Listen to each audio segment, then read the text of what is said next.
I've realized something. Am I on? Hello? Hello? Me? Hello? Are we there? Hello? Hello. Hey, how's it going? All right, so this is fine. This will be fine.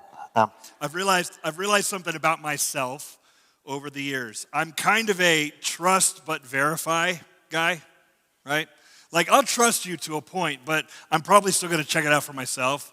So, like, take restaurants, for example. Like, Richmond is a great foodie town. People get all fired up about a new place, and they're like, oh, this is the best thing I've ever eaten. And I'm always like, okay, I trust you, but I'm going to verify that. Like, I don't know. Because in my experience, it's probably just another restaurant, I'll go try it myself and find out if it lives up to the hype. And the same thing goes with movies. People are like, have you seen this movie? You have to see this. It's incredible. Do I, though? Do I have to see it? I've seen a lot of movies. Most of them are fine. But I'm still going to verify. Like, I'll go watch it and decide for myself. Actually, books are where I draw the line on this. A little bit, people are like, this book is amazing. You have to read it. And I'm like, that book is 700 pages. I'm just going to trust you that it's good. I'm not verifying that at all. But I think most of us live this way, right? We don't just blindly believe things. We trust, but we verify. We want to know something is actually real before we build anything of our lives on it. And that brings me to our topic for today, which is Easter. Woot, woot, woot, woot. Yeah, okay. What I want to tell you at Easter, what I want to tell you is that a man named Jesus lived and died in the first century Israel. And then after he died on a Friday, he came back from the dead on that following Sunday morning. I don't believe that's a fairy tale or some sort of projection or wishful thinking or any of that. I think this is a true thing that happened in the real world. Now, this is, of course, quite an unbelievable piece of information, that he came to earth in the flesh, in the form that God came to earth in the flesh, in the form of Jesus, and that Jesus was killed and then came back from the dead. I understand that that's a lot to buy into and a lot to process. And you've also probably heard from that for those of us who believe this, it is the most important piece of information in the world and can completely change your life now and into eternity. So there's like a resurrection and heaven when we die and all of that stuff. And not only do we Christians believe that all of that is true and a fact, but we're also maybe annoyingly insistent that you believe that too. And it's perfectly reasonable to think that that is just a lot to take in. I get it. So let me read to you the actual thing here that we're talking about. Let me read to you about how at least one author recorded this resurrection of Jesus. There are 4 sort of biographical accounts of the life and death and resurrection of Jesus. One of them written by a guy named John. And listen to the way John records this moment where Jesus comes back from the dead. Start with John chapter 20, starting with verse 1. Now on the first day of the week, Mary Magdalene came to the tomb early while it was still dark, and saw that the stone had been taken away from the tomb. So she ran and went to Simon Peter and the other disciples, the one whom Jesus loved, and said to them, they have taken the Lord out of the tomb, and we do not know where they have laid him. So Peter went out with the other disciple, and they were going toward the tomb. Both of them were running together, but the other disciple outran Peter and reached the tomb first. And stooping to look in, he saw the linen cloths lying there, but did not go in. Then Simon Peter came, following him, and went into the tomb. He saw the linen cloths lying there, and the face cloth which had been laid on Jesus' head, not lined with the linen cloths, but folded up in a place by itself. Then the other disciple who had reached the tomb first also went in and saw, and he believed. For as yet they did not understand the scripture that he must rise from the dead. Then the disciples went back to their homes. Okay, that's one eyewitness account of the event. Some women had gone to the tomb where Jesus had been buried, and he was no longer there. And if we keep, and then the disciples go and they check it out. And if we keep reading, you're going to see that the resurrected Jesus starts to appear to different people. First to his friend Mary Magdalene, and then to 10 of his closest disciples. There were originally 12 disciples. One of them had dropped out. That was Judas. He betrayed Jesus, and then he went and hung himself. And then one of them wasn't there when Jesus appeared to the whole gang. So let me read that to you. John, further down in that chapter, verse 24. Now Thomas, one of the 12 called the twin, was not with them when Jesus came. So the other disciples told him, we have seen the Lord, but he said to them, unless I see in his hands the mark of the nails, and place my finger into the mark of the nails, and place my hand into his side, I will never believe. Okay, so when you read this story, you need to understand who Thomas is. He's not just some fringe follower who just showed up late to the party. This is one of the original 12. He's been with Jesus for 3 years. He's seen the miracles. He's heard the teaching. He's watched Jesus raise people from the dead. This is not a guy who's unfamiliar with Jesus' claims. And yet when the other disciples come to him and say, dude, we've seen Jesus, we've seen the Lord, Thomas doesn't go along with it. He doesn't say, oh, that's so amazing, now I believe. He actually sort of draws a line in the sand, and he just kind of goes, look, unless I see the nail marks in his hands and put my finger where the nails were and put my hand into his side, I will never believe. He sounds pretty skeptical, doesn't he? That's a pretty skeptical dude. Thomas wants to try that restaurant before he believes you if it's good. This is not someone being this is not someone, he's not like, I'm not building my life on something I can't verify. He needs proof. Trust, but verify. Thomas is our guy, isn't he? Because most of us don't want to build on our lives on something that might be true. We want to know for sure that it's real. We don't want blind faith. We want something we can trust. And Thomas is saying out loud what a lot of people think quietly to themselves. He's basically like, prove it, bro. They're like, oh, he's back from the dead. He's like, no, prove it. And he says that because this matters too much to get wrong. And those of you who are skeptical that Jesus came back from the dead, I would say, good for you. This matters too much to get it wrong. You should demand some sort of proof. And I love how Jesus responds. I don't have this on the screen. I just want you to listen to this response. Listen to this encounter, starting with verse 26. 8 days later, his disciples were inside again, and Thomas was with them. Although the doors were locked, Jesus came and stood among them and said, peace be with you. Then he said to Thomas, put your finger here and see my hands, and put out your hand and place it in my side. Do not disbelieve, but believe. Thomas answered him, my Lord and my God. Jesus said to him, have you believed because you have seen me? Blessed are those who have not seen and yet believe. So Thomas gets his chance. And Jesus doesn't avoid him. He doesn't rebuke him. He doesn't say, oh, Thomas, you should have just had some more faith. 8 days later, Jesus shows up again, and this time Thomas is in the room. And Jesus goes straight to him, and he says, look, put your finger here. See my hands where the nails went into my hands. And stretch out your hand and place it in my side where the spear went into my side. You wanted proof? Here it is. Jesus meets Thomas exactly where he's at. He steps into all of Thomas's tough questions and his doubts and all his skepticism. And that tells us, I think, something pretty important about Jesus. He's not afraid of honest doubt. He's not intimidated by our questions. He's not pushing people away who are trying to figure out what's real and what's really going on here. But he also doesn't leave Thomas there. After inviting him to see and touch, he says, do not disbelieve, but believe. Jesus meets him in his doubt, but he doesn't affirm him staying there forever. He calls Thomas to take a step forward. And in that moment, Thomas responds with this exclamation. He's like, my Lord and my God. He doesn't respond with, oh, cool story, bro, or, oh, that's interesting, or I think I need a little more time to think about this. He moves pretty quickly from skeptic to convinced.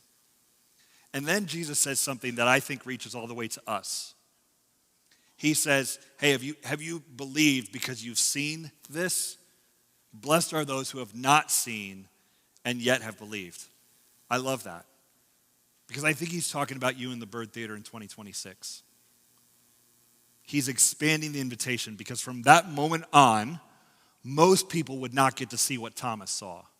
They would have to wrestle with the same question in a different way. Is this true? And if it's true, what am I going to do with it?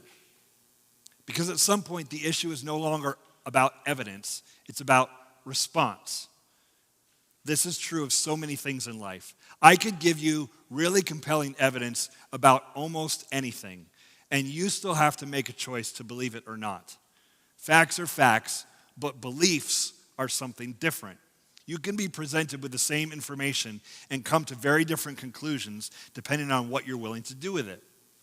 And what this passage shows us is that doubt is not the problem. The real issue is, what do you do next? Do you lean in? Do you explore it like Thomas did? Or do you kind of stay at a distance? Because Thomas didn't stay in that place of, I'm not going to believe. He actually followed the evidence where it led him. And when he did, it changed everything. Now, throughout this whole series, we've been looking at famous paintings that kind of go along with these scenes that lead up to the resurrection. And I want us to look at this painting today because I think it captures this moment in a way that words almost can't. This is a painting by Caravaggio, and it's called The Incredulity of St. Thomas. And before I explain anything, just take it in for a second. We got it up on the screen. Just look at this thing.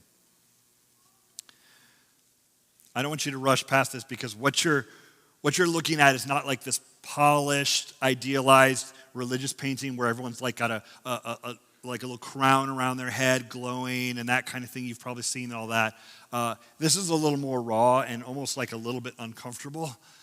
And what strikes you is just like how close in everything is in the painting. There's no background here. There's no scenery.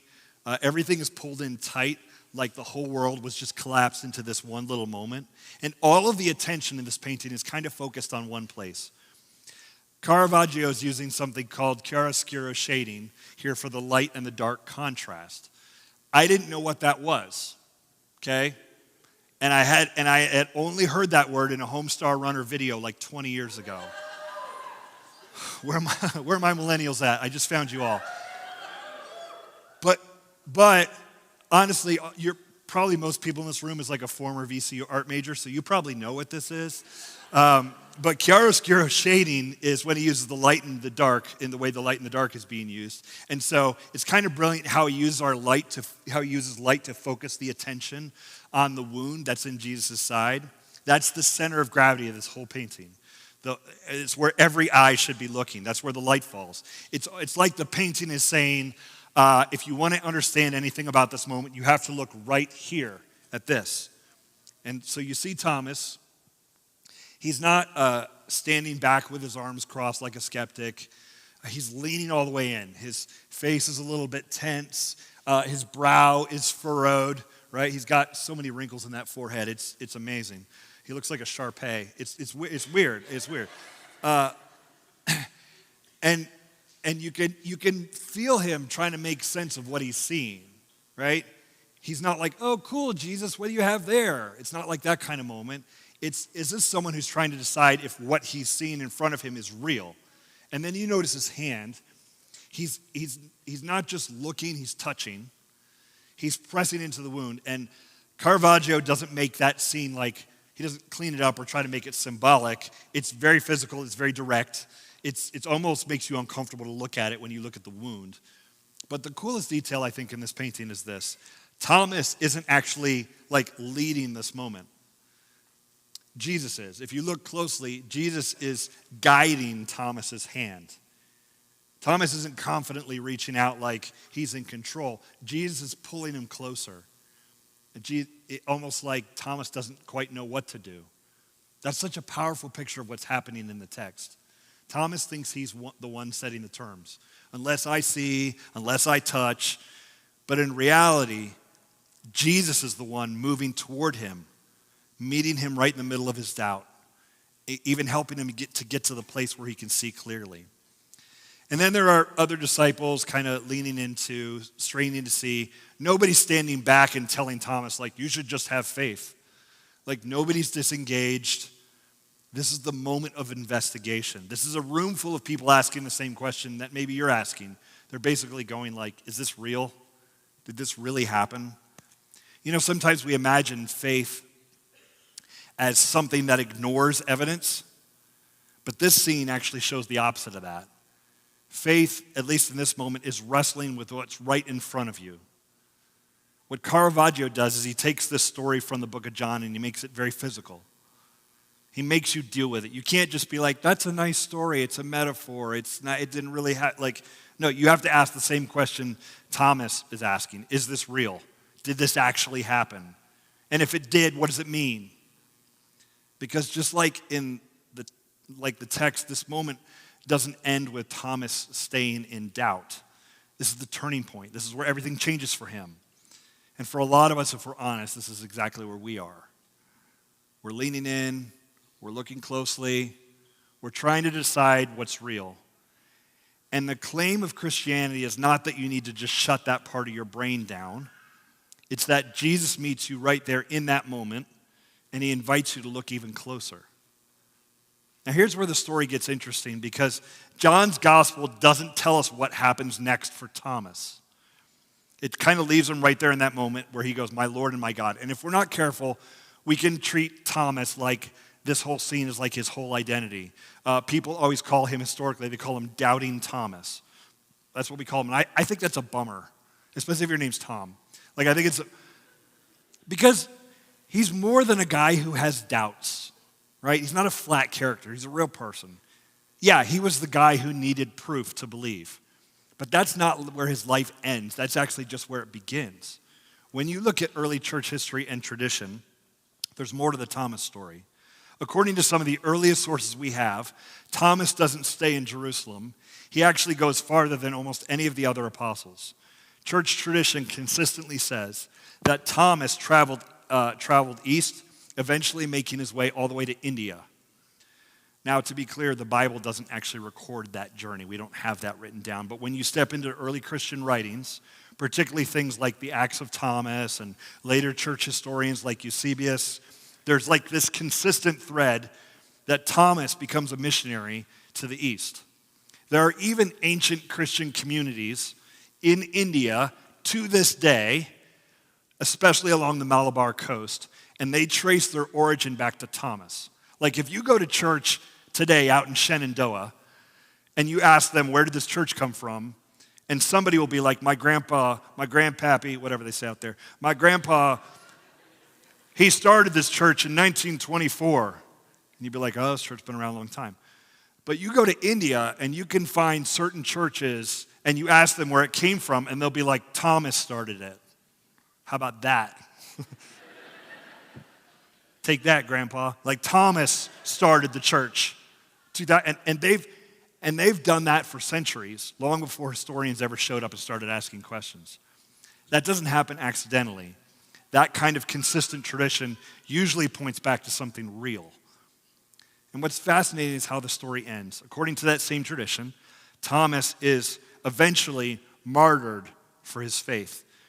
The man who once said, I will not believe unless I see and touch, becomes someone who is willing to die for what he has seen and touched. That's a massive shift. That's not a guy who stayed stuck in his skepticism. That's someone whose doubt was actually necessary for him to get to a place of deeper faith. Now, if you're thinking like a modern person, you should probably ask, okay, but how much of that is legend, right? Like a tall tale, and how much of that is history? And that's a fair question. The reality is we don't have the same level of documentation for what Thomas did that we might have for Peter or Paul. There's not a detailed step-by-step historical record that we can verify with absolute certainty. But we also don't just have random myths floating around. We have early, consistent, geographically rooted traditions that all point in the same direction. And historians take that stuff seriously, even if they hold it with maybe a little bit of caution. But here's the bigger point. Whether you take every detail of this with full certainty or with some skepticism, the trajectory itself of Thomas is hard to ignore. Thomas goes from demanding proof to becoming part of the proof. His life becomes evidence of something real that happened. Because people don't cross continents and face death for something they know is false. They might do that for something they mistakenly believe is true, but Thomas isn't in that category. He's not relying on someone else's story. He's the one who said, trust and verify. I need to see it for myself. And according to the text, he did. And that means when Thomas gives his life to this message of Jesus, it carries a different kind of weight. This isn't blind faith. This is conviction. and it's conviction built on experience. The kind of conviction that doesn't just change your opinion, it changes your direction. It gives your life a purpose that is bigger than air-conditioned comfort, bigger than buckle-up safety, and bigger than just staying where you are. So the real question isn't just, did Thomas believe? The text answers that. The real question is, what did his belief do to him? And the answer is, it sent him out. It moved him. It reshaped his entire life. And that's where this stops just being his story and starts pressing in on our story, I think. Because if this is true, belief is not just supposed to be head agreement. It's supposed to move us to action. And that's where I think this whole story leads to you. Where do you stand with all this? If you're a pretty skeptical person, I get it. I live in 2026 also. You could, at this point with the way media and social media and online and all the things that fly around, if you want to tell me the earth is flat, I'll go there, whatever, like fine, right? Like whatever.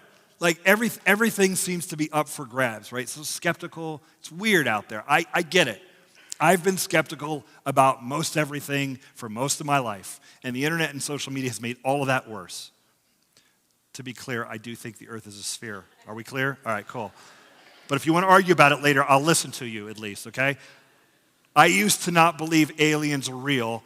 Now I don't even know if medicine is real. I don't know what's going on out there. It's weird, right?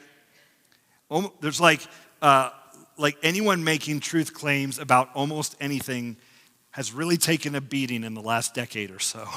So if you're like a guy comes back from the dead, like, come on, that's nonsense. I get you, I really do. But here's where I want to push. It's okay to have doubts about any of this. But what you really should do with your doubts is actually investigate, like dig in. Don't just stop, because I would argue if you just stop at doubt and never dig in, you're missing, hear me on this, you are missing what real life and real human flourishing are all about. You're missing your Creator, and you're missing why you were created. Stopping at doubt and never pushing through will leave you with a sense of emptiness. And it might not always feel like emptiness. You're going to have good days and bad days like everyone else. But I think you'll end up with almost a sense of homesickness for a home that you never had. So lean in. So we start a new series in here next Sunday, and the series is called Situationships. And we're going to look at God's wisdom for all kinds of relationships that we find ourselves in. And we're going to talk through some practical ways to show up better and healthier in a world that has gotten so nutty around relationships. So we're going to talk about friendship and dating and marriage and parenting. So come back and let's talk about it. But also, if you're skeptical of all this, try this. I read to you from the book of John in the Bible. Read the whole book of John. It's 21 chapters, and I just spotted you like half of chapter 20. So you got a little more to go. Just read the whole book this week. You can do it. Read it and dig into this Jesus guy. Who was he? What was he really saying and doing? Not what people tell you he said and did. What was he really saying and doing? Get past the caricature of him. Get past how people use Jesus as a political figure or something like that. Just read his words that were written by a guy who was there, John, and bring your questions.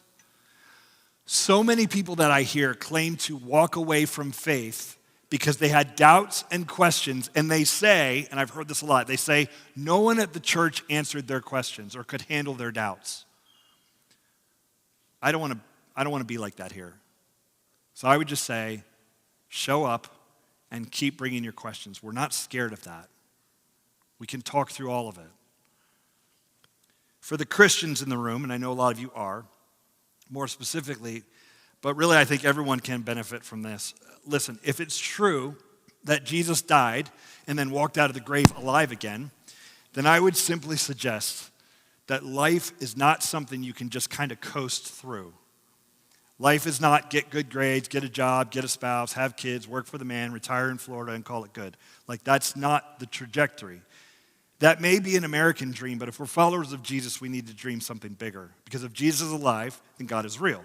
And if God is good and real, and then we have a hope and we have a future. This entire existence that we call life is going somewhere.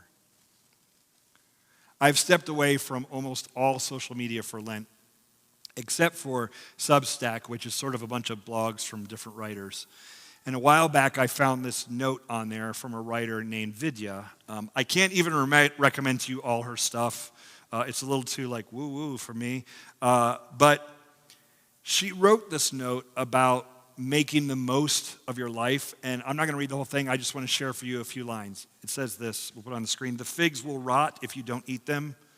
The jasmine blooms for 3 weeks and then it's over. Your body at 25 will never come back, and neither will your body at 45. Everything you're saving for later spoils in the waiting. We get maybe 70 summers if we're lucky. I know some of you are past 70. Congratulations. It's poetry. Just let it ride. We get maybe 70 summers if we're lucky, 70 times to taste peaches at their peak, 70 Augusts to swim in the water so warm it feels like absolution, 70 chances to fall in love with the same person in different ways or different people in the same way. The timer is running whether you're paying attention or not. The fruit is ripening. The light is shifting. Your one wild, temporary life is happening right now, and the only tragedy is just treating it like a dress rehearsal. And I like that. It's true. Life is short. It's fragile. It matters. But here's where I would take this a step further. This life is not just something to savor. You should do that, but it's not just something to savor. It's something you were sent into. God gave you this life on purpose. And yes, there's more life after this one. The resurrection points to that. But that doesn't make this life less meaningful. It makes it more meaningful because now your life has direction. You're here to know God. You're here to love God and love people. You're here to be part of what God is doing in the world. That's the assignment. That's the purpose. And Christians of all people should not be drifting through life like it doesn't matter. So the question for Christians in particular is not just, do you believe this, but rather, what is your life doing in response to it? Because Thomas didn't just say, like, my Lord and my God, and then go back to normal. It changed the direction of his life. It gave his life some weight. It sent him places. And if that's true, it should do the same for you. So however you came into the room today, it's my hope and prayer, and it has been as we've been leading up to this, it's my hope and prayer that you leave this place differently. If you're a follower of Jesus, then let's go. This guy came back from the dead, and you will too. This changes what life is about and what we're doing with our few short years. And if you're a skeptic about all that, then please lean in and come back. God is closer than you think. And I think he's offering to take your hand and help you feel the marks in his side and see what is real. Wherever you're at today, I believe this. The resurrection is not just something to believe. It is something to respond to. Now, we're going to come to a time of communion, and I want us to remember Thomas. Because the proof Thomas was looking for was found in the wounds, the nail marks, the pierced side, the cost of love, which was on full display for the whole world. And every time we take communion, we're reminded of Jesus on the cross. The bread reminds us that his body was broken for us. The cup reminds us that his blood was poured out for us. This is not abstract. It's not theoretical. This is what it actually costs in Jesus. And what we remember in this moment is not that Jesus died, but that he rose again. The cross is not the end of the story. The wounds are still there, but they're no longer these signs of defeat on him. They're evidence of victory. Now, if you're investigating all this and don't know if you believe this, maybe don't come forward to take communion. Just take this moment to sit and reflect. And for those of you who believe, I invite you to come again and remember what this costs for Jesus to die for your sins and let it move you again. So we're going to stand. You can go out the left of your aisle and down the front. You can come down the front. There's You can tear off the bread and dip it into the juice that represents the body and blood of Christ, and then go back up to the aisle to your seat. As you do that, you can also leave your Try-5 cards in the 3 boxes, the connection cards in the 3 boxes that are there on the tables, and you can give an offering if you want to give back a portion of what God has given you. You can give back in those boxes as well. So let's stand together. We're going to sing and use this time to celebrate communion.